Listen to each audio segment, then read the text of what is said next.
দিনু ইউসরুন লা হুসরা ফি, দিনু ইউসর, দিন সহজ। এত জনের কাছে যাওয়া লাগবে না, আপনি ওই জেলায় যে ওই মাজারে মানত করা লাগবে না, আপনার সিলেটে যাওয়া লাগবে না, আপনার খানজান আলীর কাছে যাওয়া লাগবে না, আপনার কোথাও যাওয়া লাগবে না। আপনি বাড়ির পাশের মসজিদে পড়ে সেজদা দেন, মুহূর্তে দোয়া কবুল করে নিবে কে? রব্বুল আলামিন বলে, গোলাম আমারে ডাকস না কেন? তোর ডাকে সাড়া দেওয়ার জন্য আমি 24 আওয়ার্স রেডি। দুনিয়ার বুকে কোনো বিষয় নিয়ে যদি আমরা বারবার যাই, দুনিয়াতে লোকজন রেগে যায়, ঠিক কিনা? আমি ওনার কাছে গেলাম, ভাই আজকে একটা বিপদে পড়ছি, 500 টাকা দেন, দিয়ে দিল। এরপরের দিন আবার গেলাম, দিল। পরশু দিল, তরশু গেলে শেষা দিয়ে দিব, একটা মাইট দিয়ে দিবে, ঠিক কিনা? কি পাইছো তুমি? প্রতিদিন 500 টাকা। বারবার কোন একটা ইস্যু নিয়ে কারো কাছে যাওয়া যায় না, এটা লজ্জার বিষয়, ঠিক কিনা? কিন্তু আল্লাহর বিষয়টা উল্টো।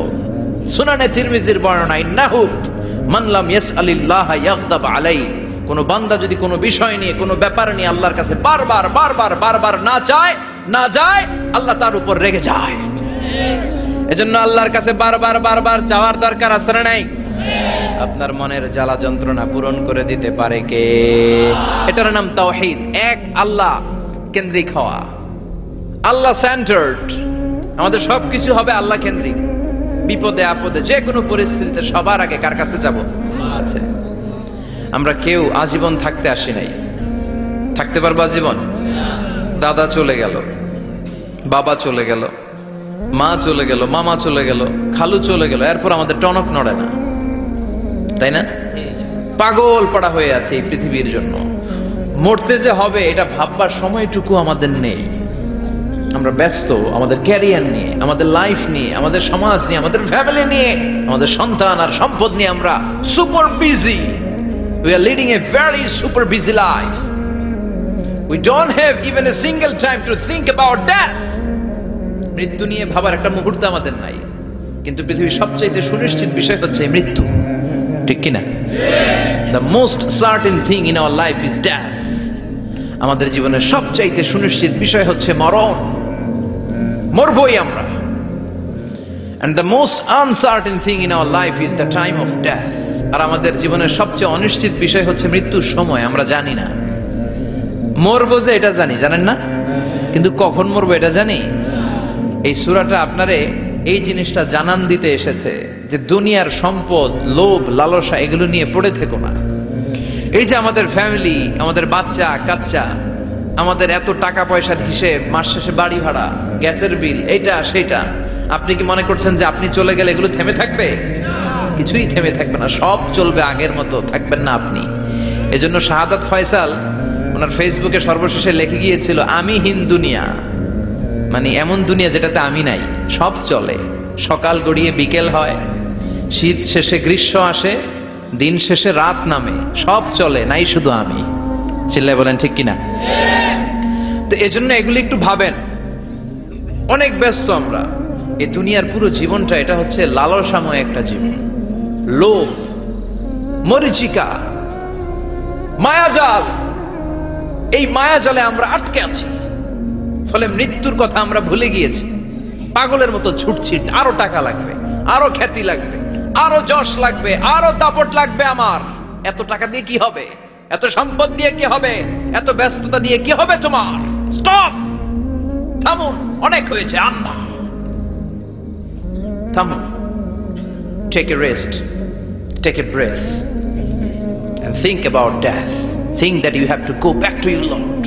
একটু বসেন না, একটু ভাবেন যে আমাকে চলে যেতে হবে, চলে যেতে হবে। এই কোলাহল, এই ব্যস্ততা এগুলো থাকবে, থাকবো না আমি। সাইয়েদনা ওমর ফারুক বলেছেন, মুতু ক্বাবলা আন তামুতু, মরার আগে একবার মরো। হাসিবু ক্বাবলা আন তুহাসাবু আলাইকুম, তোমার হিসাব নেওয়ার আগে তুমি একবার নিজের হিসাবটা করো না। কাগজ বের করে একটু লিখো না কি কি ভালো কাজ করছিলা, যেগুলো দিয়ে নাজাতের ওয়াসিলা হতে পারে। 1 2 3, আর কি কি আকাম কুকাম করছো দেখো না, লিখে দেখো তোমার অবস্থাটা কি। মরার আগে একবার মরো। মরার আগে খাটের মধ্যে শুয়ে শটান করে চোখ বন্ধ করে একবার মরার ভান করে দেখেন কেমন লাগে। চোখটা বন্ধ করেন আর ভাবেন আপনি নাই, কি কি হতে পারে ভাবেন। আপনার ছেলে মেয়েরা কান্না জুড়ে দিবে, আপনার প্রাণের স্ত্রী বিলাপ শুরু করে দিবে, বন্ধু বান্ধবের চিৎকার আর মাতম, স্থানীয় এলাকার মসজিদে ঘোষণা, অমুক এলাকার নিবাসী অমুক ভাই অমুকের ছেলে অমুক দুনিয়ায় নাই। সব আত্মীয়রা চলে আসবে, ফেসবুকে স্ট্যাটাস দেয়া হবে, সবাই সবাইকে জানাবে বিকাল 4টায় অমুক হাই স্কুল ময়দানে আপনার জানাজা। ছুটে আসবে, সবাই ছুটে আসবে আপনাকে শেষ বিদায় দিতে, গুড বাই জানানোর জন্য, আল ওয়াদা, বিদায় জানাতে আসবে সবাই। 4 তাকবীর দিয়ে আপনার জানাজা হবে, অশ্রুসিক্ত জানাজায় আপনার বিদায় হবে। কাঠের খাটিয়ার মধ্যে করে কাঁধে তুলে আপনার কবরে নেওয়া হবে। আগে থেকে খুঁড়ে রাখা কবরটার মধ্যে আপনারে বিছিয়ে দেয়া হবে। বাঁশের কচি দিয়ে তার উপরে মাটির চাপা দিয়ে সব চলে যাবে। ভাবেন না একবার চোখ বন্ধ করে, this is the circle of life, this is the nature of life. এটা সবার হবে, আমার হবে, আপনার হবে। এত মায়া, এত ভালোবাসা কই যাবে? কেউ থাকবে না, সবাই আপনার অন্ধকার কবরে রেখে দিয়ে চলে আসবে। উপরে বাঁশের কঞ্চি, তার উপরে মাটির চাপা, অন্ধকার আর অন্ধকার। এই অন্ধকার যেন শেষ হতে চায় না, শুধুই অন্ধকার, ঠিক কিনা? এজন্য আমাদের চলে যেতে হবে। দাদা গেল, চাচা গেল, মামা গেল, আমাদেরকেও যেতে হবে, জোরে কোন ঠিক কিনা? একদিন মাটির ভেতরে হবে ঘরে মন আমার, কেন বান্ধ দালান ঘর? প্রাণ পাখি উড়ে যাবে পিঞ্জর ছেড়ে,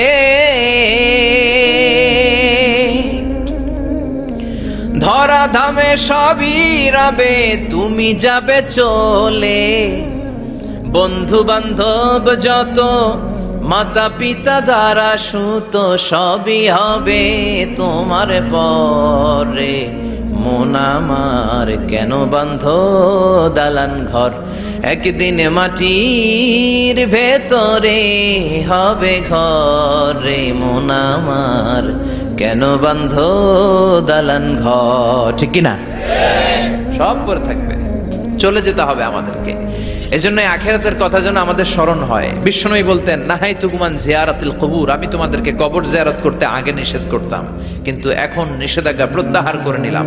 এখন সব সময় তোমরা কবরের সামনে যাবা আর জিয়ারত করবা। কবরস্থানে যান তো? বড়ুয়া কৃষ্ণপুরের এই গ্রামের কবরস্থান আছে? কোন দিকে? পূর্ব দিকে আছে, গোখরার জলের ওদিকে। যান আপনারা, একটু যাবেন, একটু গেলে আখিরাতের কথাটা স্মরণ হবে। ওখানে ছোট শিশুরা শুয়ে আছে, কিশোর যুবকরা আছে, আপনার মতো তাগড়া যুবক, মুরব্বীরা আছে। এরা এই এলাকায় থাকতো, এরা আকাশ থেকে নেমে আসে না, এই এলাকার সন্তান আজ নাই। একটা সার্টেন পিরিয়ড শেষে আপনিও থাকবেন না। This is the nature of life, this is the circle of life. ছোট্ট শিশু হয়ে এসেছিলেন, শৈশব, কৈশোর, যৌবন, প্রৌঢ়ত্ব। আগে ছিলেন সিঙ্গেল, বিয়ে করে হয়ে গেলেন ডবল। এরপরে আল্লাহ আপনাকে একটা মেয়ে দিল, এরপরে মেয়েকে বিয়ে দিয়ে শ্বশুর হলেন, এরপরে ওই মেয়ের ঘরে সন্তান হতে নানা হলেন। আর কতদিন? অনেক দিন হলো তো, অনেক লম্বা সময় পেয়েছেন আপনি। Think about death. এবার যাওয়ার কথা ভাবেন, আখিরাতের সামানের কথা ভাবেন, ফিরে যেতে হবে। কি শক্তিশালী যুবক! বার্ধক্য চলে আসলে লাঠি ছাড়া চলতে পারে না। কুচকুচে কালো দাড়ি সাদা হয়ে যায়, দাড়ির শুভ্রতা, বয়সের ভার, রং ধরা যৌবন জং ধরে শেষ, ঠিক কি না? This is the circle of life. যুবক ভাইরা, এটাই জীবন, চলে যেতে হবে, কেউ থাকতে পারবে না, ঠিক কি না? এটা রিমাইন্ডার আল্লাহ এই সূরার ভেতরে দিয়েছেন যে তোমাদেরকে ফিরে যেতে হবে। এই লোভ লালসা ছেড়ে দাও। রব্বুল আলামিন বলেন, আলহাকুমুত তাকাসুর হাত্তা যুরতুমুল মাকাবির। ও গোলাম, দুনিয়ার সম্পদ, লোভ লালসা তোদেরকে পাগল বানিয়ে দিয়েছে। এই লোভ পাগলামি কোনোদিন তোদের থামবে না যতদিন না তোরা কবরে ঢুকবি, ঠিক কি না? কার কথা? আল্লাহ বললেন, দুনিয়ার সম্পদ আর লোভ আর মোহে তোমরা গাফেল হয়ে গিয়েছো। আখিরাতের কথা বেমালুম তোমরা ভুলে গিয়েছো। কিন্তু আখিরাতে তোমাদের যেতেই হবে, কবরের বাড়িতে তোমাদের ঢুকতেই হবে, ঠিক কি না? যেতেই হবে। আমরা ভুলে যাই। আলহাকুমুত তাকাসুর, অতিরিক্ত পাওয়ার লোভ, বেশি বেশি খাওয়ার লোভ, বেশি বেশি জমানোর লোভ মানুষকে গাফেল বানিয়ে দিয়েছে। এটা মানুষের স্বভাব। আরো চাই, আরো চাই, এই স্বভাবটা আছে না নাই? দেখবেন ছোট বাচ্চারা মসজিদের দোয়া অনুষ্ঠান শেষে জিলাপি দেয় না? বড়ুয়া কৃষ্ণপুর কি দেয়? আগে বাতাসা দিত না, এখন কি দেয়? জিলাপি দেয়, মিষ্টি দেয়। তো মসজিদের 2-3 গেট থেকে যদি দেয়, ছোট বাচ্চারা দেখবেন এদিক দিয়ে কয়েকটা নিয়ে আবার ওই গেটে লাইন ধরে। ওর হাত হলো ছোট হাত, ওর হাত ভর্তি জিলাপি, আর নেওয়ার জায়গা নেই, এরপর আরেক জায়গায় লাইন ধরছে, আরো লাগবে, আরো লাগবে, এই আরো আরো আরো চাই, এই স্বভাবটাই মানুষকে কুড়ে কুড়ে শেষ করে দিয়েছে। এত লাগবে কেন তোমার? চাহিদার কোনো শেষ নাই। Unlimited demand of human being. যার আছে বেশি তার চাই বেশি। যার সাইকেল আছে তার হুন্ডা চাই, হুন্ডা আছে তো প্রাইভেট কার চাই, প্রাইভেট কার আছে তো প্লেন চাই, প্লেন আছে তো হেলিকপ্টার চাই, হেলিকপ্টার আছে তো ওইটা চাই, ওইটা আছে তো সেটা চাই। ঠিক কি না? এলাকার মেম্বার যে হয়েছে চেয়ারম্যান হতে চায়, আছে না নাই? চেয়ারম্যান সাহেব এমপি হতে চায়, আছে না নাই? এমপি সাহেব মন্ত্রী হতে চায়, আছে না নাই? মন্ত্রী সাহেব প্রধানমন্ত্রী হতে চায়, আছে না নাই? কিন্তু এই দেশে সুযোগ নাই। কথা কন। এই দেশে প্রধানমন্ত্রী সিলেক্টেড। 2-3 জনের বাইরে কেউ প্রধানমন্ত্রী হইতে পারবি না। ঠিক কি না? আমার এই জীবনে তো আমি 2-3 জনই দেখলাম। বেগম খালেদা জিয়া, মাননীয় প্রধানমন্ত্রী শেখ হাসিনার ছোট্টবেলা দেখেছি এরশাদকে, আমরা তখন ছোট। তো মানুষের চাহিদার কোনো শেষ নাই। যার আছে বেশি তার চাই বেশি। এজন্য বিষ্ণু বলেছেন, উনজুরু ইলা মান হুয়া আসফালা মিন, তোমার চেয়ে যে খারাপ আছে ওর দিকে তাকাও। ওয়ালা তানজুর মান হুয়া আ'লা মিন, তোমার চেয়ে যে ভালো আছে ওর দিকে তাকায়ও না, তোমার চেয়ে যে খারাপ অবস্থানে আছে ওর দিকে তাকাও। অনেকে নিজের অবস্থান নিয়ে সুখী না, এরকম আছে না নাই? আল্লাহ আমার এটা দিল না রে, ওইটা দিল না রে, পাইলাম না রে, কিচ্ছু হয় না, কি করব জীবনে, হতাশ। আসলে আছে কিন্তু অনেক, কিন্তু শুকরিয়া নাই, টাকা। ঠিক কি না? নিজের অবস্থান নিয়ে সুখী না, কিন্তু অনেক লোক আছে তারা আপনার অবস্থানে পৌঁছতে চায়। তাদের দিকে তাকিয়ে দেখেন, আপনি যে অবস্থানে আছেন এই অবস্থানে পৌঁছাটা অনেকের কাছে স্বপ্ন। তারা প্রতিনিয়ত সংগ্রাম আর স্ট্রাগল করে যাচ্ছে আপনার অবস্থানে পৌঁছতে, আর আপনি এটা নিয়ে সন্তুষ্ট না। শেখ সাদির নাম শুনেছেন? বালাগাল উলা কাশাফাত দুজা, এই কবিতাটার রচয়িতা ইরানের বিখ্যাত এক কবি। উনি একবার আর্থিক সমস্যার মধ্যে দিয়ে সময় কাটাচ্ছেন, টাকা নাই, পয়সা নাই, পায়ে দেওয়ার মতো জুতা নাই। উনি খুব দুঃখ পেলেন, হায় রে, আমি ইরানের এত বড় কবি, আমার পায়ে দেওয়ার মতো জুতা নাই। দুঃখ ভরা মন নিয়ে রাস্তায় হাঁটতে বেরোলেন। হাঁটতে হাঁটতে হঠাৎ দেখলেন একটা লোক শুয়ে শুয়ে কাঁদছে, ওই লোকটার 2টা পাই নাই, পাই নাই। উনি সেজদায় পড়ে গেলেন, আল্লাহর কাছে ক্ষমা চাইলেন, আল্লাহ অনেক দিয়েছ, শুকর আলহামদুলিল্লাহ। এজন্য যেই পরিস্থিতিতেই থাকি না কেন আমরা কি পড়বো? জোরে বলেন, কি পড়বো? এজন্য আল কানাতু মিনাল ইসলাম, অল্পে তুষ্ট থাকার নাম হলো ইসলাম। সম্পদ লাগবে কিন্তু সম্পদের পাহাড় লাগবে না। ঠিক কি না? অল্প খান, অল্প পড়েন, অল্প জামান, অল্পের ভেতরে বরকত ঢুকাইয়া দিছে কে? দেখবেন যাদের সম্পদ অল্প তারা সুখী বেশি। জরিপে এটা দেখা গিয়েছে, অনেক সার্ভেতে এটা এসেছে, যারা সম্পদশালী এরা দুঃখী বেশি, এদের দুঃখ বেশি, টেনশন বেশি। খুব স্বাভাবিক, টাকা যার বেশি রোগ তার বেশি, টাকা যার বেশি টেনশন তার বেশি, টাকা যার বেশি ঘরে শান্তি তার কম। আছে না নাই?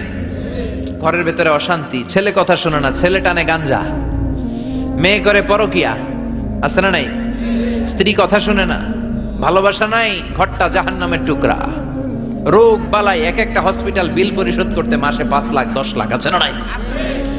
কিছু খেতে পারে না, ডাক্তার একেবারে ডায়েট মেনু বেঁধে দিয়েছে। ডায়েট, ভেরি ডায়েট মেনু, এটা এটা এটা এটা কিছুই খাবেন না, শুধু গরু খাবেন না, খাসি খাবেন না, চিংড়ি খাবেন না, খালি ঘাস খাবেন, ইচ্ছে মতো ঘাস খাবেন, মানে ঘাস জাতীয় যত আইটেম আছে সব খাবেন, শাক খাবেন, সবজি খাবেন, সালাদ খাবেন। গরু, চিংড়ি, মুরগি, গোশত, ইলিশ কিছু খেতে পারে না। তাহলে রোগ বেশি, খাওয়ার মজা নাই, ঘরে সাংসারিক শান্তি নাই, খালি ব্যারাম আর ব্যারাম। ঠিক কিনা? কিন্তু সম্পদের পাহাড় গড়েছে। আর অল্প যারা খায়, অল্প পড়ে, রিক্সাওয়ালা, কুলিওয়ালা, অল্প বেতনের চাকরি, কিন্তু হক হালালি মেনে চলে, দেখবেন শান্তি আছে অনেক। হ্যাঁ, বাসা ভাড়া দেয়, ফ্যামিলি চালায়, বাচ্চাদের স্কুল বিল, এরপরও মাস শেষে 1-2 হাজার টাকা হাতে থেকে যায়। আর ওর প্রতি মাসে 10 কোটি টাকা ইনকাম, তারপরও ব্যাংকের ঋণ আছে না নাই? সুখ কারে বলে? কিভাবে আপনি সুখকে ডিফাইন করবেন? সুখ তো টাকায় কিনা যায় না, শান্তি টাকা দিয়ে হয় না, শান্তি দেওয়ার মালিক কে? শান্তি আছে অল্প খেয়ে শুকর করার মধ্যে, শান্তি আছে আলহামদুলিল্লাহর মধ্যে। চিল্লায় বলেন ঠিক কিনা? এজন্য অল্প খাবো, অল্প পড়বো, অল্প জামাবো, অল্পের ভেতরে বরকত দিয়েছে কে? দেখেন ধনী ভাইরা খেতে পারে না, কিন্তু রিকশালার কি সমস্যা হয়? রিকশালারা সব খেতে পারে। কুলিওয়ালা, দিন মজুর, এরা একেবারে স্লিম সুঠাম দেহি, মেদহীন পেট, পেটে কোনো মেদ নাই, ভুড়ি নাই। আর কুটিপতিদের মেদ আছে না নাই? এত বড় বড় পেট, ঠিক কিনা? আমাদেরও পেট আছে, তবে হালাল পেট এটা, হারাম টাকা দিয়ে এই ভুড়ি বানাই নাই আমরা। চিল্লায় বলেন ঠিক কিনা? রিকশাওয়ালা, কুলিওয়ালা নিজেও নামাজ পড়ে, বউও নামাজ পড়ে, বাচ্চাটাও নামাজ পড়ে, রিকশা চালায় আর জিকির করে লা ইলাহা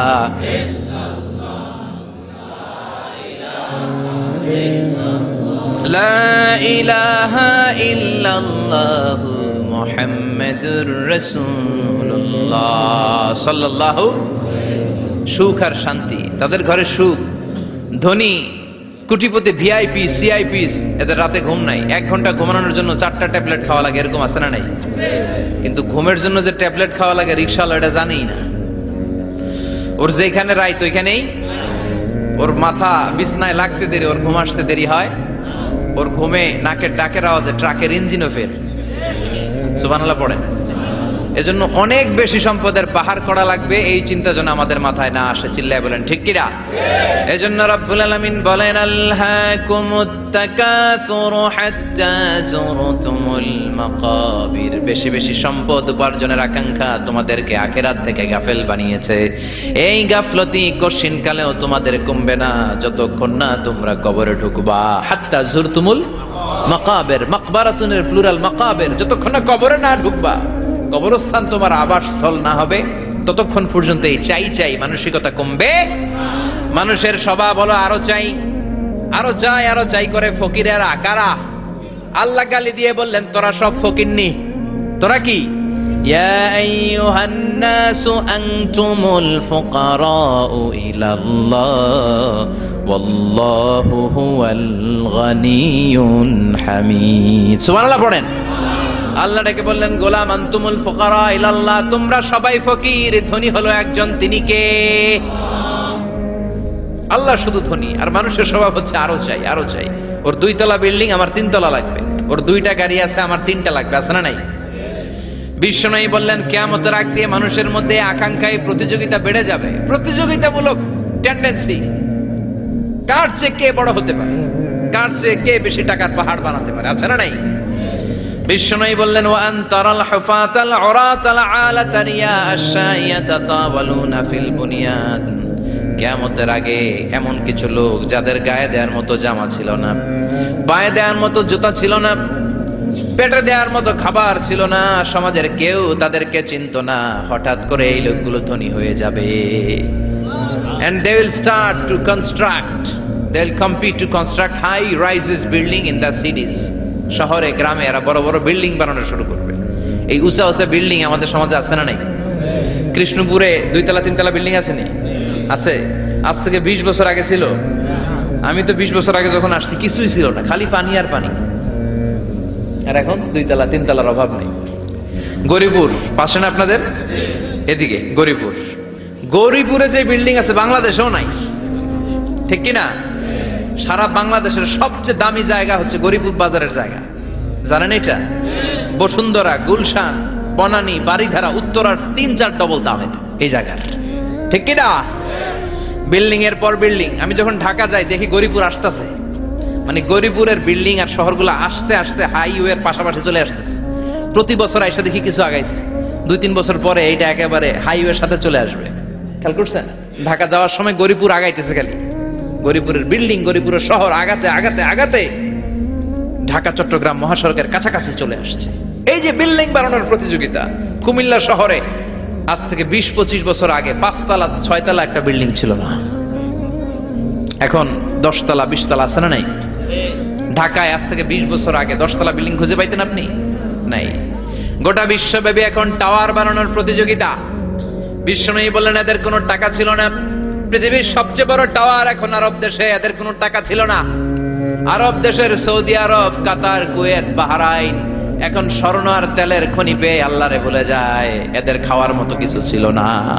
এদেরকে আমার দাদারে শুনতাম বলতো কাবলিওয়ালা বলতো। কি বলতো?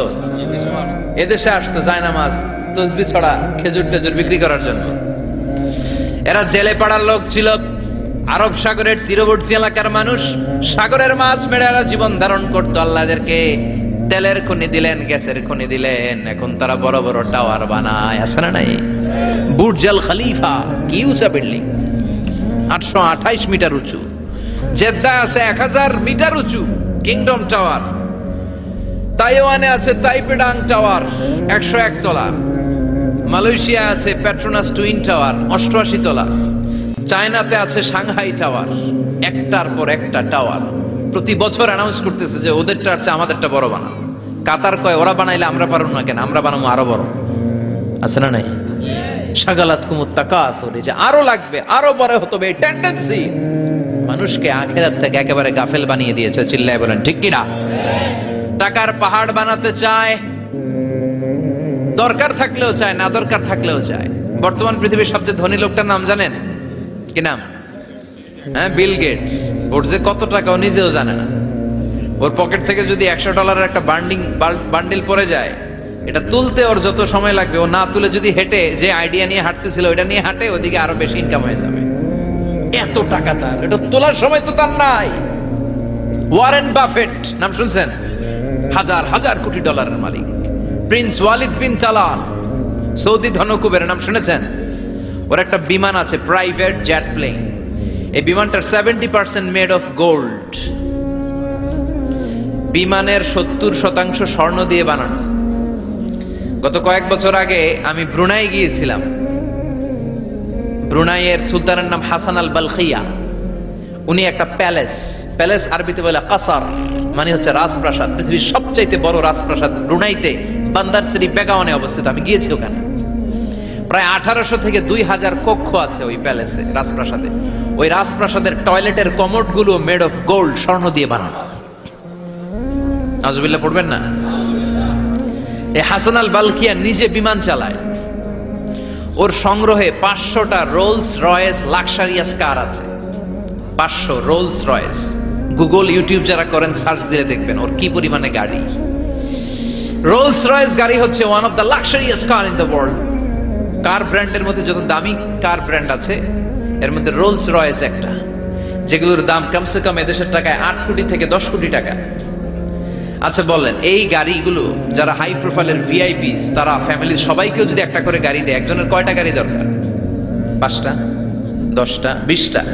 ধরলাম যে 20টা গাড়ি লাগবে ওনার। 500 গাড়ি দিয়ে উনি কি করবে? তার সংগ্রহে 500টা রোলস রয়েস।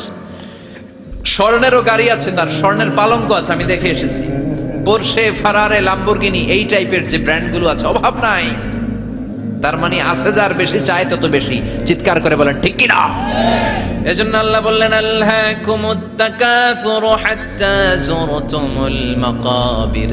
দুনিয়ার লোভ তোমাদেরকে আখিরাত থেকে গাফেল বানিয়ে দিয়েছে। দুনিয়ার লোভ লালসার মধ্যে পড়ে আখিরাতকে বেমালুম তোমরা ভুলে গিয়েছো। এই গাফলতি কোনোদিন কমবে না যতদিন না তোমরা কবরে ঢুকো। ঠিক কি না? সম্পদ উপার্জনে ইসলাম বাধা দেয় না, কিন্তু সম্পদ হৃদয়ে স্থান দেয়া যাবে না। সম্পদ উপার্জন করতে হবে, খরচ করে ফেলতে হবে। বেশি সম্পদশালী হতে হলে আল্লাহর সন্তুষ্টির জন্য যাকাত দিতে হবে। কে দিতে হবে?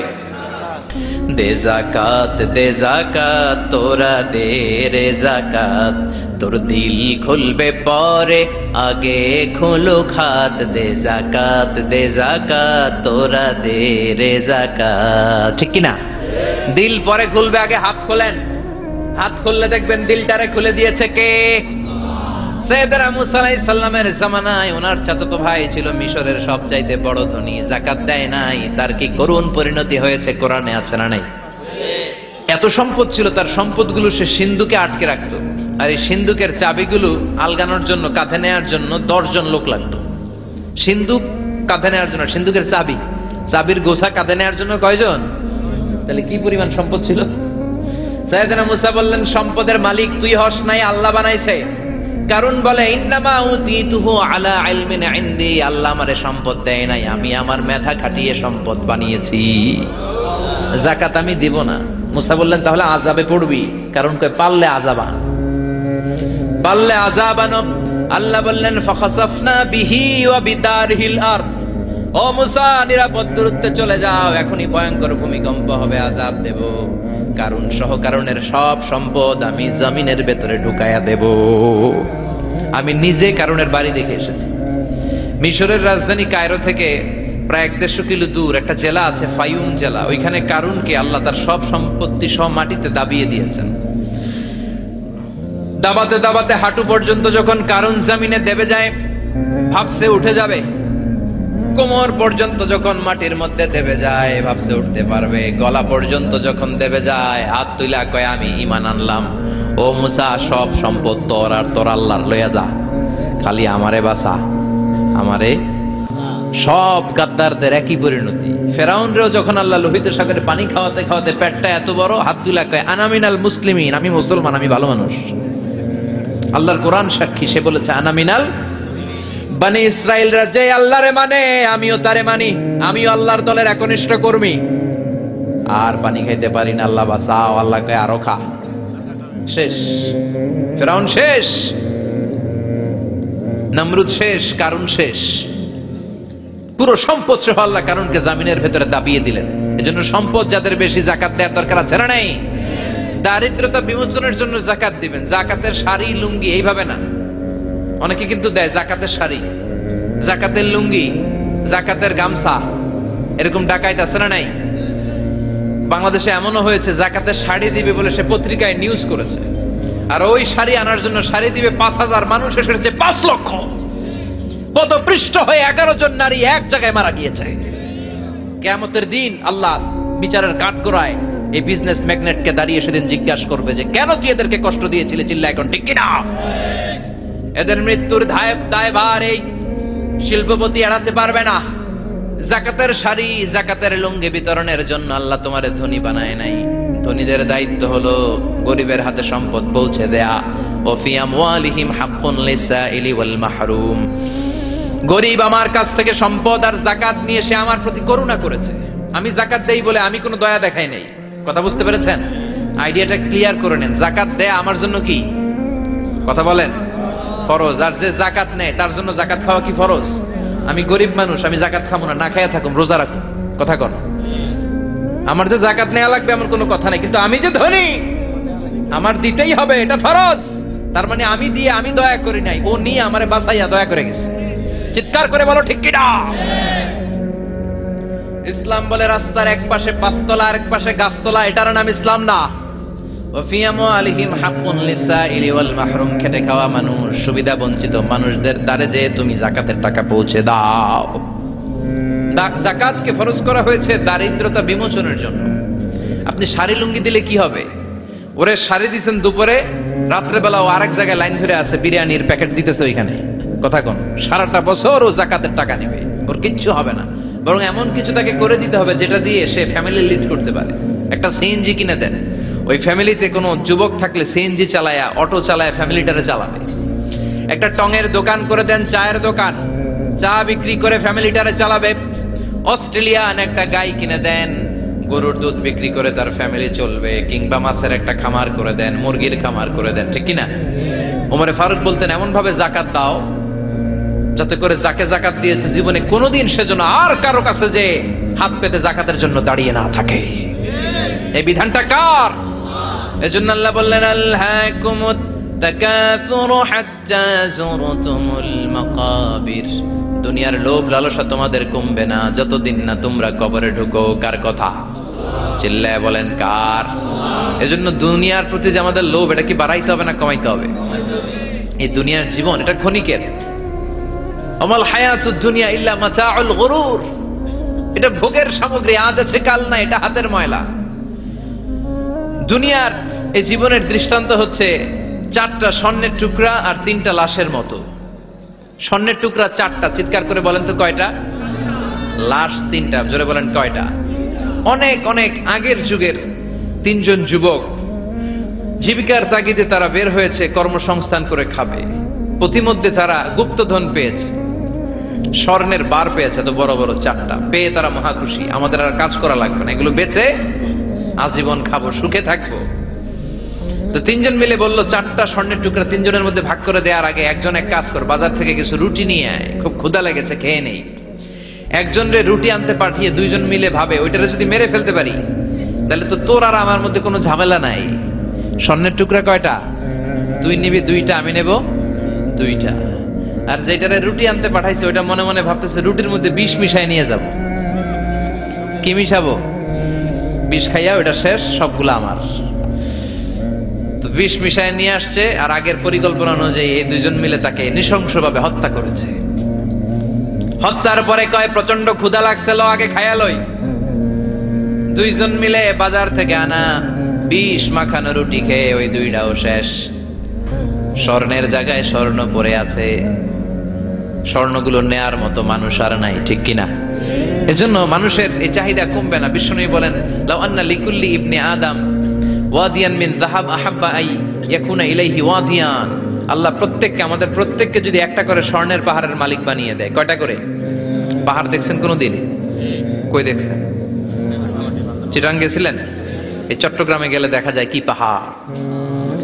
এই একটা পাহাড় স্বর্ণের, এক একটা স্বর্ণের পাহাড়ের মালিক যদি আমাদের এক একজনকে বানায় দেওয়া হয়, এরপর আমরা চাবো আরেকটা স্বর্ণের পাহাড়ের মালিক কেমন করে হওয়া যায়। আচ্ছা বলেন তো, একটা স্বর্ণের পাহাড় আমার 14 পুরুষ বিক্রি করে খাইলো শেষ করতে পারবো এটা? তো আরেকটা কেন লাগবে আমার? ওয়ালাই আমলা আফাহু ইল্লা তুরাব। বিষ্ণু বলেন, কবরের মাটি যতক্ষণ না তোর মুখে না ঢুকবে, তোর এই চাওয়া চাওয়া খাই খাই স্বভাব বন্ধ হবে না। এজন্য আল্লাহ বললেন, আলহাকুমুত তাকাসুরু হাত্তা যুরতুমুল মাকাবির। দুনিয়া তোমাদেরকে গাফেল বানিয়ে দিয়েছে, গাফলতি কমবে না যতদিন না কবরে ঢুকো। কবরে ঢুকা লাগবে, কবরে ঢুকা লাগবে না? কবরে আমাদেরকে যেতেই হবে, যেখানেই থাকেন। কবরের প্রশ্ন আছে না নাই? অনেকে বলে, হুজুর বিমান হামলায় মারা গিয়েছে, বিমান জ্বলে পুড়ে ছাই হয়ে গিয়েছে, তার কবর কোথায়?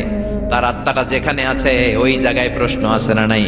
অনেকে বলে, হুজুর সাগরের মধ্যে পড়ে মারা গিয়েছে, তিমি মাছ খেয়ে ফেলেছে, তার কোনো অস্তিত্ব নাই, কিন্তু তার রুহুটা আছে না নাই?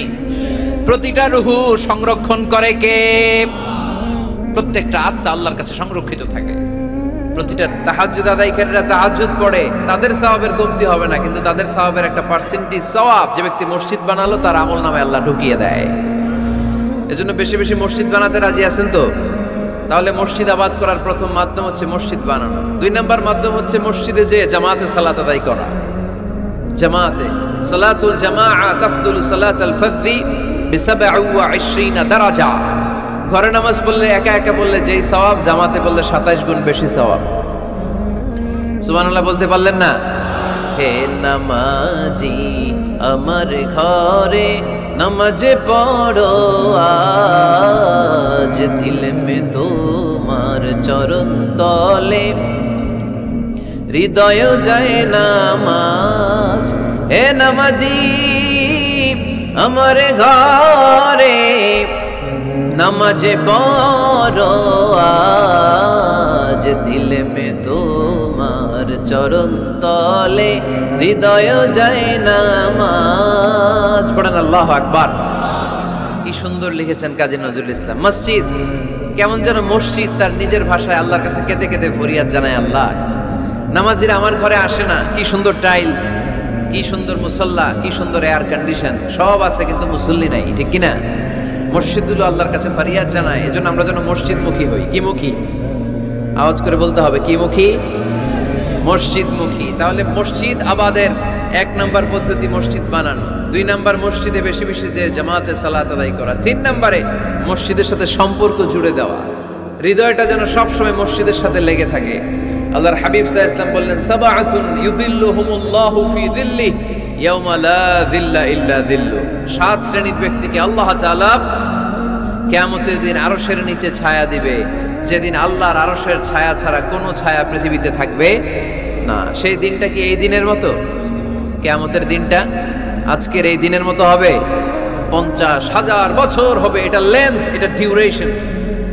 কাআন সাফসাফা লা তারা ফিহা ইওয়াজা ওয়ালা আমতা, লেভেল প্লেইং ফিল্ড, তামার জমিন। একটু কল্পনা করেন তো ওই দিনটা কত ভয়ঙ্কর। বাবা ছেলেরে চিনবে না ওই দিন, ছেলে বাবারে চিনবে না, স্ত্রী স্বামীকে চিনবে না, স্বামী স্ত্রীকে চিনবে না, পীর সাহেব মুরিদ চিনবে না, মুরিদ পীর সাহেবকে চিনবে না, নেতা কর্মীকে চিনবে না, কর্মী নেতাকে চিনবে না। হায় হায়, ইয়া নাফসি বলে কাঁদবে। সূর্যটা মাথার কাছে চলে আসবে, সূর্যের তাপে মাথার মগজগুলো গলে গলে নাকের ছিদ্র আর কানের ছিদ্র দিয়ে টপ টপ করে বেয়ে বেয়ে পড়বে। তৃষ্ণায় মানুষগুলো পাগল পাড়া, জিহ্বাটা বের হয়ে নাভি পর্যন্ত ঝুলতে থাকবে। সেদিন সবাই পাগলের মতো ছুটতে থাকবে, কোনো ছায়া নাই আল্লাহর আরশের ছায়া ছাড়া। আল্লাহর হাবিব বললেন 7 শ্রেণীর ব্যক্তিকে আল্লাহ তাআলা আরশের নিচে ছায়া দিবেন। এর মধ্যে 1 শ্রেণীর ব্যক্তি রাজুলুন কলবুহু মুআল্লাকুন বিল মাসাজিদ, ওই ব্যক্তি যার হৃদয়টা সবসময় আল্লাহর মসজিদের সাথে লেগে থাকে। মসজিদের সাথে যার হৃদয় লেগে থাকে তাকে আরশের নিচে ছায়া দিবে কে? এজন্য মসজিদের সাথে যেন আমাদের হৃদয়গুলো লেগে থাকে। অনেকেই দেখবেন এত ভালো নামাজে জোহর পরে টেনশন করে আসরটা কই পড়ব, আসর পরে চিন্তা করে মাগরিবের সময় আমি কোথায় থাকবো, মাগরিবের সময় টেনশন, ইস এশাটা হয়ে গেলেই তো শেষ। এরকম লোক আছে না নাই? এদেরকে সেই কঠিন ভয়াবহ দিনে আরশের নিচে ছায়া দিবে কে? তারপরে মসজিদ আমাদের 4 নাম্বার পদ্ধতি, মসজিদকে পরিচ্ছন্ন রাখা, মসজিদকে ঝাড়ু দেয়া। মসজিদকে যারা পরিষ্কার করে তাদের হৃদয়ের যন্ত্রণা দূর করে দেয় কে?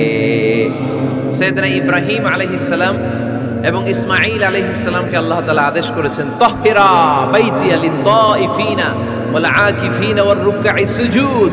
হে ইব্রাহিম ইসমাঈল, বাপ বেটা দুইজন মিলে মসজিদ ঝাড়ু দাও। কি ঝাড়ু দাও?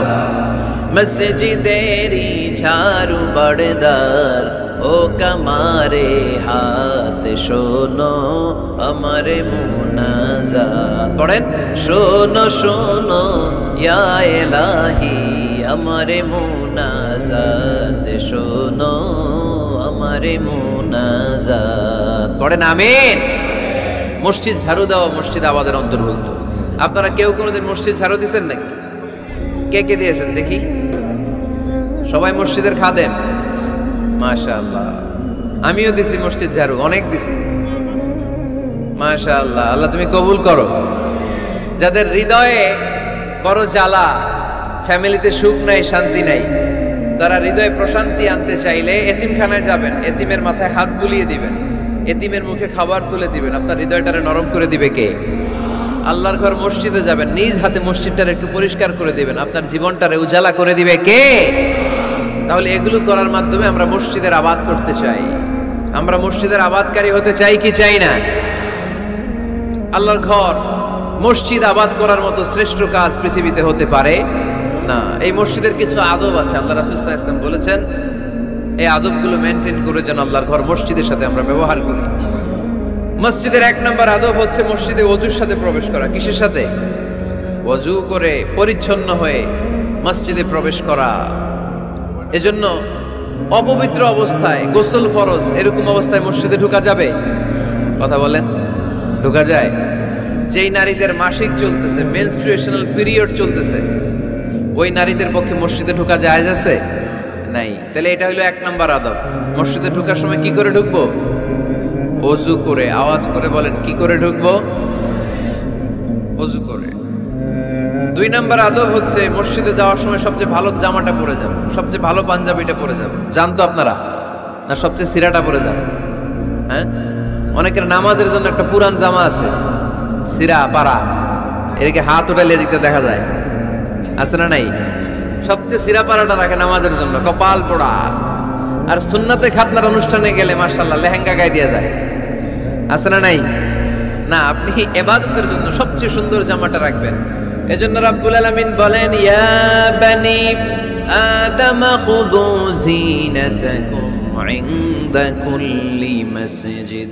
ও বনি আদম, তুমি যখন আল্লাহর ঘর মসজিদে ঢুকবা, ও বনি আদম তুমি যখন নামাজের মুসল্লায় দাঁড়াবা, তোমার সবচাইতে দামি, সবচাইতে সুন্দর জামাটা গায়ে দিয়ে তুমি নামাজে দাঁড়াও। ঠিক কি না? তাহলে এখন মসজিদে যাওয়ার সময় কি গায়ে দিয়ে যাবেন বলেন? খিতা করবেন? হ্যাঁ, মাশাআল্লাহ। হ্যাঁ, সবচেয়ে ভালো কাপড়টা আয়রন করে পারফিউম মেখে তারপরে আমরা যাব। রাজি আছেন তো? 3 নম্বর আদব হচ্ছে মসজিদে ঢোকার সময় বাম পা দিয়ে ঢুকতে হয়।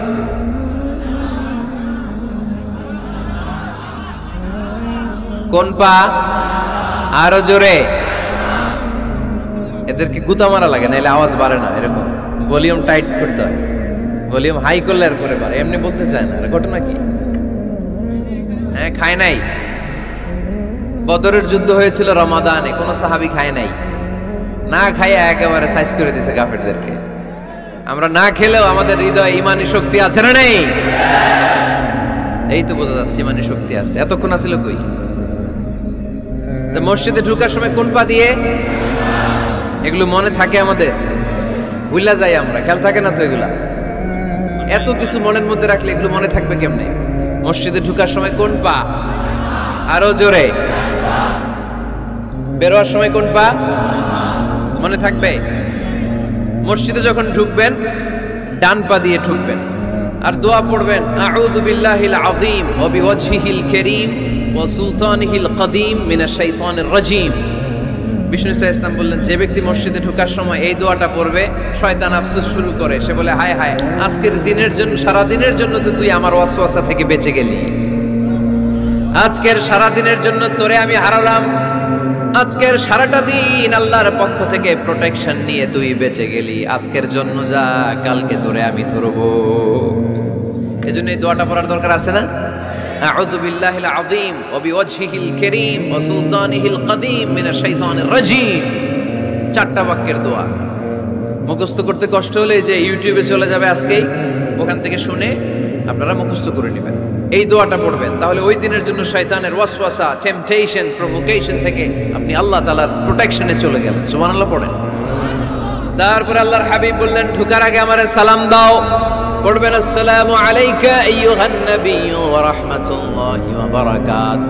এই দুইটা জিনিস যখন করে ফেললেন, তখন ডান পা দিয়ে পড়বেন আল্লাহুম্মা ইফতাহ লি আবওয়াবা রাহমাতিক। সুবহানাল্লাহ পড়েন। আল্লাহুম্মা ইফতাহ লি, ও আল্লাহ আমার জন্য তুমি খুলে দাও আবওয়াবা রাহমাতিক, তোমার রহমতের দরজা। তার মানে মসজিদে ঢুকলে রহমত পাওয়া যায় কি যায় না? মসজিদে ঢুকলে পাওয়া যায় রহমত। মসজিদের বাইরে রহমতের কথা আল্লাহ বলে নাই, মসজিদের ভিতরে রহমত। কোথায় রহমত? কোথায়? মসজিদের ভিতরে রহমত আছে না? তার প্রমাণ, মসজিদে ঢুকলেই শান্তি লাগে কেমন জানি, আর ঘুমে ধরে। মসজিদে ঘুমাইছেন কারা কারা দেখি? সবাই ঘুমাইছেন? আরে আমি কত ঘুমাইছি। জুমার নামাজের সময় যে কি ঘুম আসে, আসে আসে, কমন পড়ছে, একেবারে কমন পড়ে গেছে। ঘুম আসে কারণ রহমত, রহমতের ঝিরি ঝিরি বাড়ি ধারা আল্লাহ তাআলা আরশের উপর থেকে নাজিল করতে থাকে। আর এই রহমতের কারণে হৃদয়টা প্রশান্ত হয়ে যায়, অনেকের ঘুমও চলে আসে, ঠিক কি না? এজন্য আল্লাহুম্মা ইফতাহ লি আবওয়াবা রাহমাতিক, ও আল্লাহ তোমার রহমতের দরজাগুলো আমার জন্য খুলে দাও। এই দোয়া বললে রহমতের দরজা খুলে দেয় কে? আবার মসজিদ থেকে যখন বের হবেন তখন কোন পা দিয়ে? জোরে বলেন। বাম পা দিয়ে কি পড়বেন? আল্লাহুম্মা ইন্নী আসআলুকা মিন ফাদলিক, ও আল্লাহ তোমার কাছে আমি তোমার পক্ষ থেকে ফদল চাই, মানে রিজিক চাই। রিজিক দেওয়ার মালিক কে? তার মানে খুব সোজা সাপটা কথা হচ্ছে, মসজিদের ভিতরে পাওয়া যায় রহমত, আর বাইরে পাওয়া যায় ফদল বা রিজিক। বাইরে পাওয়া যায় কি? রিজিক। মসজিদের ভিতরে রিজিক আছে। তার মানে সারাদিন মসজিদে বসে থাকলে রিজিক মিলবে? নামাজের সময় নামাজ পড়তে হবে, কাজের সময় কাজ করতে হবে। এটাই হচ্ছে ইসলামের বিধান। নামাজের সময় নামাজ, কাজের সময়। আমি প্রশ্ন করব, আওয়াজ করে উত্তর দেন। নামাজের সময়, কাজের সময়, নামাজের সময়, কাজের সময়। এটা মনে থাকবে। এজন্য আল্লাহ বলেন, ফাইদা কুদিয়াতিস সালাতু ফান্তাশিরু ফিল আরদি ওয়াবতাগু মিন ফাদলিল্লাহ। যখন তোমাদের সালাত শেষ হয়ে যায়, আল্লাহর রিজিক অন্বেষণের জন্য আল্লাহর জমিনে তোমরা ছড়িয়ে যাও। নামাজের সময় আসবেন, নামাজ শেষ বের হয়ে যান। ফান্তাশিরু ফিল আরদ, জমিনে ছড়িয়ে পড়ো। নামাজ শেষ, চেয়ারম্যান সাহেব চলে যাবে ইউনিয়ন পরিষদের ভেতরে, ছাত্ররা চলে যাবে হাই স্কুলে, মেম্বার অফ দ্য পার্লামেন্ট চলে যাবে সংসদে, সেনাবাহিনীর লোকেরা চলে যাবে ক্যান্টনমেন্টে, ব্যবসায়ীরা চলে যাবে তাদের বাজারে, সিএনজি ওয়ালারা সিএনজি নিয়ে ব্যবসা শুরু করবে, রাস্তায় নেমে যাবে, চিল্লায় বলেন ঠিক কিনা? এটাই ইসলামের বিধান। নামাজের সময় নামাজ, কাজের সময়। আচ্ছা, তাহলে প্রথম সুন্নাত পেলাম, পবিত্র হয়ে ঢুকবো, ভালো জামা পরে ঢুকবো 2 নাম্বার। 3 নাম্বার, ঢুকার সময় কোন পা? বের হওয়ার সময় 4 নাম্বার, মসজিদে ঢুকে 2 রাকাত। মসজিদে ঢুকে কয় রাকাত পড়েন আপনারা? তাহিয়াতুল মসজিদ, মসজিদে আপনি ওয়েলকাম জানাবেন, ঢুকেই 2 রাকাত পড়বেন, ওযু করলে 2 রাকাত। আল্লাহর হাবিব সাল্লাল্লাহু আলাইহি ওয়াসাল্লাম মসজিদে নববীতে জুমার খুতবা দিচ্ছেন। খুতবা চলাকালীন সময়ে এক সাহাবী এসে মসজিদের মধ্যে বসে পড়লেন। আল্লাহর হাবিব সাল্লাল্লাহু আলাইহি ওয়াসাল্লাম সাহাবীরে বললেন, দাঁড়াও। সাহাবী দাঁড়ালেন। আল্লাহর নবী জিজ্ঞেস করলেন, কেন বসে বললা? 2 রাকাত পড়ছো নাকি? সাহাবী বলে, পড়ি নাই। বিশ্বনবী বললেন, তাহলে তাড়াতাড়ি 2 রাকাত নামাজ পড়ে বসে যাও।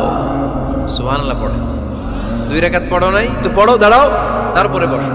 দেখেন, খুতবা চলাকালীন সময়ে আমাদের খতিবরা কখনো খুতবা থামায়? কথা বুঝেন নাই? জুমার খুতবা আপনারা শুনেন না? খুতবা চলতেছে, ওই মুহূর্তে ইমাম সাহেবরা কখনো খুতবা থামায়? মাঝখানে কোনো ঝামেলা হইলে থামায় না। প্রথম খুতবা শেষ, বসে, তারপরে দ্বিতীয় খুতবা। খুতবার মাঝখানে কোনো থামাথামি নাই। কিন্তু আল্লাহর হাবিব সাল্লাল্লাহু আলাইহি সাল্লাম কেমন খতিব ছিলেন দেখেন। আল্লাহর হাবিব সাল্লাল্লাহু আলাইহি সাল্লামের খুতবা দেওয়ার স্টাইল এন্ড অ্যাটিটিউড এবং আমাদের খুতবা দেওয়ার স্টাইল এন্ড অ্যাটিটিউড, আল্লাহ রাসূল সাল্লাল্লাহু আলাইহি সাল্লামেরটা কত প্রাণবন্ত ছিল। আল্লাহ রাসূল সাল্লাল্লাহু আলাইহি সাল্লাম সোসাইটি ওরিয়েন্টেড একজন পার্সোনালিটি ছিলেন, সমাজের মানুষ কেন্দ্রিক, খুব সামাজিক ছিলেন আল্লাহ রাসূল সাল্লাল্লাহু আলাইহি সাল্লাম। তিনি দেখলেন একজন বসে পড়ছে, উনি খুতবা থামায় দিলেন। জুমার খুতবা থামায় বললেন, এই নামাজ পড়ছো না? পড়ো, 2 রাকাত পড়ো। আবার খুতবা শুরু করলেন। সুবহানাল্লাহ পড়বেন না? একবার তিনি খুতবা দিচ্ছেন, দেখলেন আল্লাহ রাসূল সাল্লাল্লাহু আলাইহি ওয়াসাল্লামের 2 জন নাতি হাসান আর হুসাইন রাদিয়াল্লাহু তাআলা আনহুমা, ছোট্ট মানুষ, কাতারের ভিতরে ঢুকে কোন সাহাবী টুপি টান দেয়, কারো পাগড়ি ধরে টান দেয়, একজন এদিকে দৌড় দেয়, আরেকজন ওদিকে দৌড় দেয়। মসজিদে একটা ডিস্টার্ব হচ্ছে। আল্লাহর হাবিব সাল্লাল্লাহু আলাইহি ওয়াসাল্লাম খুতবা থামিয়ে দিলেন, মিম্বার থেকে নেমে আসলেন, 2 নাতিকে 2 হাতে ধরলেন, ধরে আস্তে করে জান্নাতের এই 2 সর্দারকে নিয়ে মিম্বারের উপরে দাঁড়ালেন। এই হাতে এই নাতি, ওই হাতে আরেক নাতি। এরপর দাঁড়িয়ে দাঁড়িয়ে তিনি বাকি খুতবা দিলেন। পড়েন সুবহানাল্লাহ। কত প্রাণবন্ত খুতবা। উনিও খুতবা দিতেন, আমরাও খুতবা দেই। আল্লাহর হাবিব সাল্লাল্লাহু আলাইহি ওয়াসাল্লাম খুতবা দিচ্ছেন। এক সাহাবী এসে বলল, ইয়া রাসূলুল্লাহ, মদিনায় দুর্ভিক্ষ, বৃষ্টি নাই, আপনি বৃষ্টির দোয়া করেন। রাসূল সাল্লাল্লাহু আলাইহি ওয়াসাল্লাম খুতবা থামায় দিলেন। থামাই দিয়ে দোয়া শুরু করলেন, আল্লাহুম্মা আসকিনা গাইসান মুগীসান মারিআন মুরিআন নাফিআন গায়রা দার আজিলান গায়রা আজিল। আল্লাহ, উপকারে বৃষ্টি দেন, যে বৃষ্টিতে আমাদের ফসল জন্মাবে, সবুজ ঘাস লতা পাতা জন্মাবে, আমাদের গবাদি পশুর রিজিক বাড়বে, এরকম উপকারী বৃষ্টি আমাদেরকে দিয়ে মদিনাটারে ধন্য করে দেন। বৃষ্টি শুরু হলো। জুমাবার বৃষ্টি, শনি রবি সোম মঙ্গল বুধ বৃহস্পতি শুক্র, টানা 7 দিন বৃষ্টি। এবার বৃষ্টির চোটে মদিনায় বন্যা হয়ে গেছে। এতদিনে দুর্ভিক্ষ, এতদিনে কি? এখন বৃষ্টির বরকতের দোয়া করছে, বৃষ্টিতে এবার বন্যা। যেই সাহাবী বৃষ্টির জন্য দোয়া করতে বলেছিলেন, পরের জুমাবারের খুতবার সময় এসে ওই সাহাবী বলেন, ইয়া রাসূলুল্লাহ, আবার খুতবার মাঝখানে, ইয়া রাসূলুল্লাহ, আর বৃষ্টির দরকার নেই, আর দরকার নেই, এবার বৃষ্টি বন্ধের দোয়া করেন। আল্লাহর হাবিব সাল্লাল্লাহু আলাইহি ওয়াসাল্লাম খুতবা থামিয়ে আবার বন্ধের দোয়া, আল্লাহুম্মা হাওয়ালাইনা ওয়ালা আলাইনা। হে আল্লাহ, আমাদের চারিদিকে দেন, মদিনাতে আর বৃষ্টির দরকার নেই। চিল্লায় পড়েন সুবহানাল্লাহ। এজন্য খতিব হবে এরকম প্রাণবন্ত খতিব। সমাজে কি চলে, কি ক্রাইসিস, কি সংকট, ইয়াংরা কোন সমস্যায় ভোগে, আমাদের রাজনৈতিক অঙ্গনে কি সমস্যা, আমাদের অর্থনৈতিক অঙ্গনে কি সমস্যা, আমাদের সামাজিক অঙ্গনে কি সমস্যা, আমাদের পরিবারগুলোর ভেতরে কি ঝামেলা, প্রত্যেকটা কথা মসজিদের মিম্বার থেকে আসার দরকার আছে না নাই? আল্লাহর হাবিব সাল্লাল্লাহু আলাইহি ওয়াসাল্লাম এভাবেই সমাজকে ঠিক করে দিতেন। 2 রাকাত মসজিদে ঢুকে আজকে থেকে আমরা পড়ব। মসজিদে ঢুকলেই কয় রাকাত মনে থাকবে না ভুলে যাবেন? তারপরে আল্লাহর হাবিব সাল্লাল্লাহু আলাইহি ওয়াসাল্লাম বলেছেন, খবরদার কবরের উপর মসজিদ বানিও না। কবরস্থান একদিকে, মসজিদ আর একদিকে। কিন্তু বাংলাদেশে মসজিদের সাথে কবর মিলানো আছে না নাই? ছোট্ট একটা মসজিদ, কিন্তু এত বড় বাবার কবর আছে না নাই? এগুলো করবেন না আপনি। আগে হবে মসজিদ, পরে কবরস্থান। যেমন মসজিদে নববী হয়েছে আগে, তারপরে বিশ্বনবীর কবর এখানে আছে না নাই? মসজিদে নববী প্রতিষ্ঠিত হয়েছে আগে, পরে বাকি কবরস্থান আছে না নাই? কিন্তু কোন আল্লাহর ওলির কবরস্থানের উপরে যদি মসজিদ বানান, তার উপর লানাত দিয়েছে কে? লাআনা রাসূলুল্লাহ আলাল ইয়াহুদ ওয়ান নাসারা ইত্তাখাযু কুবুর আমবিয়াইহিম মাসাজিদা। আল্লাহর রাসূলের লানত ইহুদি নাসারাদের উপর, কারণ ইহুদি আর নাসারাদের একটা খাসলাত, একটা বৈশিষ্ট্য ছিল, তারা তাদের নবীদের কবরের উপরে মসজিদ বানায় ফেলতো। এটা করা যাবে? এজন্য এলাকায় এলাকায় এই ঝামেলা, কবর আর মসজিদ হবে আলাদা। আবার মসজিদের কেবলার দিকে যেন কবরস্থান না হয়, তাহলে শিরক হওয়ার সম্ভাবনা আছে না নাই? খুব সাবধান, আল্লাহ সব মাফ করে কিন্তু শিরক মাফ করে না, ঠিক কিনা? শিরক হচ্ছে মহাপাপ, সব পাপের বাপ। এজন্য আমরা সব করলেও শিরকের গুনাহ মুসলমান কখনো করতে পারে। এরপর আল্লাহর হাবিব বললেন, মসজিদকে পরিষ্কার পরিচ্ছন্ন রাখো, এটাও মসজিদের আদাব। মসজিদে আতর লাগিয়ে দেন, বাখুর জ্বালিয়ে দেন। আপনাদের এই এলাকার মধ্যে তো বাখুরের অভাব নাই, আগরের অভাব নাই, ঠিক কিনা? গতকাল প্রোগ্রাম ছিল কই? সুজানগর, আগরের রাজধানী। আগর চিনেননি আপনারা? হ্যাঁ, এই যে দেহনেল উদ পারফিউম, আপনাদের এই যে মাহতাব সাহেবের আল হারামাইন, এরপরে যে আজমল কোম্পানি, এও আপনাদের এই মৌলভীবাজার এলাকার। এরকম অনেক কোম্পানি আছে দুবাই ভিত্তিক, গোটা বিশ্বে ওনারা ব্র্যান্ডিং করেছে। এগুলোর র ম্যাটেরিয়াল, কাঁচামাল যায় হচ্ছে আপনাদের মৌলভীবাজার থেকে। ছেলের বউ শাশুড়ির ওয়াজ গতকাল করছে, শুনে নিন। শাশুড়ি আর বৌমার কিলাকিলি, গতকালের ওয়াজের বিষয় ছিল কি? শাশুড়ি বৌমার কিলাকিলি কি করে থামাবেন, শুনে নিন। আচ্ছা ঠিক আছে, মুফতি সাহেবদের কাছ থেকে জেনে নেবেন এই প্রশ্ন। আমি উত্তর দিলে আবার কিলাকিলি লেগে যাবে বাংলাদেশ, কিলাকিলির দরকার নাই। সম্মানিত ভাইয়েরা, মসজিদ পরিষ্কার পরিচ্ছন্ন রাখবেন, এই বাখুর জ্বালাবেন, দেহিনেল উদ, এই পারফিউম গুলো ছড়িয়ে দিবেন। মসজিদের মধ্যে অনেক মসজিদে দুর্গন্ধ আছে না নাই? এই কার্পেটের মধ্যে ময়লা, পরিষ্কার করেন। আল্লাহর হাবিব সাল্লাল্লাহু আলাইহি ওয়াসাল্লাম বলেছেন, খবরদার। আম্মা জান আয়েশা বর্ণনা করেন, আমার রাসূলুল্লাহ সাল্লাল্লাহু আলাইহি ওয়াসাল্লাম বিবিনাইল মসজিদ ফি দুয়ার ওয়া আন তুতায়্যাবা ওয়া তুনাযাফ, আমরা যেন এলাকা এলাকায় মসজিদ বানাই, মসজিদগুলোকে যেন পারফিউম দিয়ে, আতর দিয়ে সুগন্ধময় করে দেই। বিশ্বনবী আদেশ করেছেন, সুবহানাল্লাহ পড়েন। এজন্য কোনো অপরিচ্ছন্ন মসজিদ থাকতে পারবে না। মসজিদের পাশ দিয়ে গেলে আতরের ঘ্রাণে আমোদ হয়ে লোকজন যেন বুঝতে পারে এটা আল্লাহর ঘর, মসজিদ। চিল্লায় বলেন ঠিক কিনা? এরপরে আল্লাহর হাবিব সাল্লাল্লাহু আলাইহি ওয়াসাল্লাম বলেছেন, মসজিদের আরেকটা আদব হলো মসজিদকে অতিমাত্রায় ডিজাইন না করা। বেশি ডিজাইন করা যাবে না, এমন ডিজাইন করা যাবে না যে এটা মসজিদ বোঝাই যায় না। এত লাইটিং ফাইটিং করে, এটা কি মসজিদ না কমিউনিটি সেন্টার বোঝাই যায় না। আছে না নাই? আছে। এরকম যেন আমরা না করি সম্মানিত ভাইয়েরা। বিশেষ করে মসজিদের সামনের দেয়ালে। কোন দেয়ালে? সামনের দেয়ালটা, কেবলার দিকে যেই দেয়াল, এই দেয়ালটা হতে হবে ফ্রেশ, যাতে করে মানুষের দৃষ্টি আকর্ষণ না করে। প্রায় মসজিদের দেয়ালের মাঝখানে দেখবেন আপনি ক্যালেন্ডার ঝুলায় রাখে, আছে না নাই? মৌলভীবাজারের কি অবস্থা? সেটা খবর আছে? তো এই যে ক্যালেন্ডার ঝুলায় রাখে, ওইখানে দেখবেন বিভিন্ন মসজিদের ছবি, এতিমখানার ছবি, মানুষের ছবি। তো মানুষ নামাজও পড়ে, আবার ওগুলোও তাকায়, আছে না নাই? প্রথম কাতারে পরে ওইখানে কি লেখা, এগুলো পরে, তার ডিস্টার্ব হচ্ছে না? এই মুসল্লির দৃষ্টি যাতে অন্যদিকে না যায়, এটা খেয়াল রাখতে হবে। যদি পারা যায়, মসজিদের সামনে কোনো ঘড়ি টড়ি চলবে না। ঘড়ি মসজিদের পেছনের দেয়ালে, সময়সূচি পেছনের দেয়ালে, সব পেছনে। সময় কয়টা বাজে ওটা ইমাম দেখলেই চলবে, ইমাম এভাবে দেখে নিবে, আপনারাও দেখে নেবেন। কিন্তু সামনের দেয়ালটা যত সিম্পল করা যায়। আল্লাহর হাবিব সাল্লাল্লাহু আলাইহি ওয়াসাল্লাম নামাজ পড়া অবস্থায় সামনে এমন কিছু রাখতেন না যেটার দ্বারা আল্লাহর হাবিব সাল্লাল্লাহু আলাইহি ওয়াসাল্লামের সালাতে মনোযোগ অন্যদিকে চলে যায়। আমরা যখন সালাত পড়ি, যদি অন্যদিকে তাকাই, ফেরেশতার মাধ্যমে আল্লাহ একটা ডাক দেয়, বলে আকবিল, এই বান্দা ফিরে আয়, তোর নজর থাকা দরকার সিজদার জায়গায়, ফিরে আয়। আপনি আবার যখন অন্যদিকে তাকান, আল্লাহ বলে ফিরে আয়, সিজদার দিকে তাকা। আপনি আবার যখন ঘড়ির দিকে তাকান, আল্লাহ বলে আকবিল, ফিরে আয়, সিজদার দিকে তাকা। আপনি যখন আবার অন্যদিকে তাকান, তখন আল্লাহ বলে লা হাজাতা লি ইলা সালাতি, তোর এই নামাজের দরকার আমার নাই। নাউজুবিল্লাহ পড়বেন না? তোর এই নামাজের দরকার আমার নাই। অজু করে কষ্ট করে যাকে খুশি করার জন্য আপনি সালাতে দাঁড়ালেন, উনি যদি বলে এই নামাজের দরকার নাই, তা কার জন্য নামাজ পড়লেন আপনি? কথা কি বুঝতে পেরেছেন? এই জন্য এলাকার গণ্যমান্য ব্যক্তিবর্গ আছে, আমাদের চেয়ারম্যান সাহেব আছে, আরো অন্যান্য বিজনেস ম্যাগনেটরা আছে। আপনারা মসজিদ যখন নির্মাণ করবেন, সামনের দেয়ালটা যত সাদামাটা হতে পারে ততই ভালো। এমনকি জায়নামাজের মধ্যে এখন কাবা ঘরের ছবি আছে না নাই? আছে না? কি মুসলমান আমরা, নিজের কাবারে নিজে লাথি মারি নামাজের আগে, মনের অজান্তে নিজের কাবাকে নিজে লাথি মারছি। এরকম জায়নামাজ ব্যবহার করা নিষেধ। চিল্লায় বলেন ঠিক কিনা? সাদা ফ্রেশ জায়নামাজ বাজারজাত করেন। আপনাদের সিদ্ধান্তই ওনাদের ব্যবসা বয়কট হয়ে যাবে। আপনারা যদি এখন থেকে মসজিদের মিনারা আর কাবা ঘরের যে প্রতিকৃতি বা ছবি, এরকম ছবি সম্বলিত জায়নামাজ কিনা বন্ধ করে দেন, এদের মার্কেট থাকবে? কথা বলেন।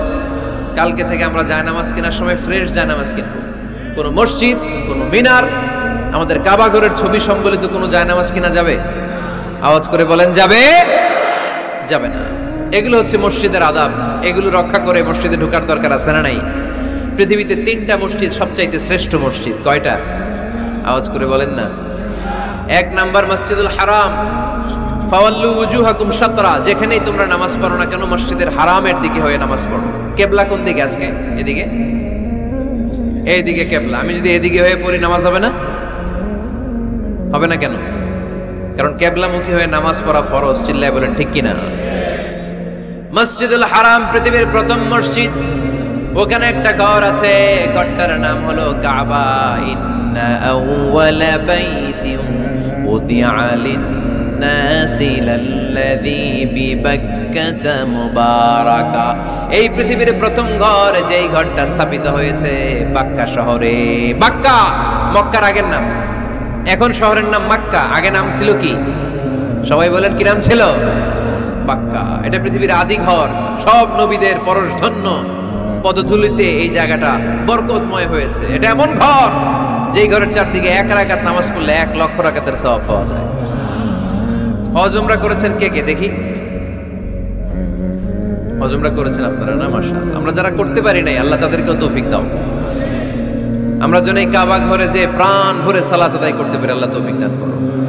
আমরা যেন মসজিদে নববীতে যে প্রাণ ভরে সালাত করতে পারি, তৌফিক দান করো। আল্লাহর হাবিব সাল্লাল্লাহু আলাইহি ইসলামের কবরের সামনে দাঁড়িয়ে যেন আমরা প্রাণ খুলে মন প্রাণ উজাড় করে বিশ্বনবী সাল্লাল্লাহু আলাইহি ইসলামকে সালাম দিতে পারি, আল্লাহ তৌফিক দান করো। এই কাবা ঘরকে কেন্দ্র করে প্রতিদিন 100টা রহমত নাজিল হয়। আওয়াজ করে বলেন, কয়টা? আল্লাহর হাবিব বললেন প্রতিদিন, প্রতিনিয়ত 100টা রহমত নাজিল হতেই থাকে। 60টা রহমত তাদের উপর নাজিল হয় যারা কাবা ঘরের চারদিকে তাওয়াফ করে। 40 লিল মুসাল্লিন, বাকি 40টা নাজিল হয় যারা কাবা ঘরের পাশে নামাজ পড়ে। ওয়া 20 লিন নাযিরিনা ইলাল কাবা, বাকি 20টা রহমত প্রতিনিয়ত নাজিল হয় যারা তাওয়াফ করে না, সালাত আদায় করে না, শুধু কাবার গিলাফের দিকে তাকিয়ে থাকে। কাবার দিকে তাকায় থাকলেই সওয়াব। সুবহানাল্লাহ পড়েন। 1 রাকাতে কয় লক্ষ রাকাতের সওয়াব? এজন্য আল্লাহর হাবিব সাল্লাল্লাহু আলাইহি ওয়াসাল্লাম বলেছেন, লা তুশাদ্দুর রিহাল ইল্লা ইলা সালাসাতি মাসাজিদা। স্পেশাল ভার্চু এন্ড রিওয়ার্ড, বিশেষ সওয়াবের নিয়তে পৃথিবীর এই 3টা জায়গা ছাড়া কোথাও নিয়ত করে ভ্রমণ করা জায়েজ নাই। 1 হচ্ছে মসজিদুল হারাম, 2 হচ্ছে মসজিদ নববী, 3 হচ্ছে মসজিদুল আকসা। এই 3টা মসজিদ ছাড়া পৃথিবীর কোনো মসজিদে নিয়ত করে সফর করা যাবে না। বিশেষ নিয়তে সফর করা যাবে না যে আমি যদি এই মৌলভীবাজারের জামে মসজিদে যাই বেশি সওয়াব পাওয়া যাবে, এই নিয়তে সফর করা যাবে না। বেশি সওয়াব শুধু এই 3 মসজিদে। মসজিদুল হারামে 1 রাকাতে কত রাকাতের সওয়াব? কথা কয় না, বুঝে নাই বোধহয়। কয় লক্ষ? আর মসজিদে নববীতে 1 রাকাতে 1000 রাকাতের সওয়াব। আরেক বর্ণনায় আছে 50,000, বর্ণনাটা দুর্বল। সহিহ বর্ণনায় এসেছে 1 রাকাতে 1000 রাকাতের সওয়াব। মসজিদুল আকসায় সালাত পড়লে 1 রাকাতে, এক বর্ণনায় এসেছে 250 রাকাতের সওয়াব, আরেক বর্ণনায় এসেছে 500 রাকাতের সওয়াব। এই 3টা মসজিদ ছাড়া পৃথিবীর অন্য কোনো মসজিদে যে নামাজ পড়লে বেশি সওয়াব হবে, এই নিয়তে সফর করা যাবে? চিল্লায় বলেন, যাবে। তবে মসজিদটা দর্শন করার জন্য যেতে পারবে। মসজিদটা দেখতে কেমন, এটার ক্যালিওগ্রাফিক্যাল ডিজাইন কেমন, এটার আর্কিটেকচারাল ডিজাইন কেমন, এটার দৃষ্টিনন্দন সৌন্দর্য কেমন, মসজিদটা দেখতে কেমন, দেখতে যেতে পারবেন। কিন্তু বিশেষ সওয়াব রিওয়ার্ড এই 3টা মসজিদ ছাড়া অন্য কোনো মসজিদের জন্য হবে না। এই মসজিদ হচ্ছে আমাদের সামাজিক ঐক্যের কেন্দ্রবিন্দু, এটা হচ্ছে আমাদের কমিউনিটি সেন্টার।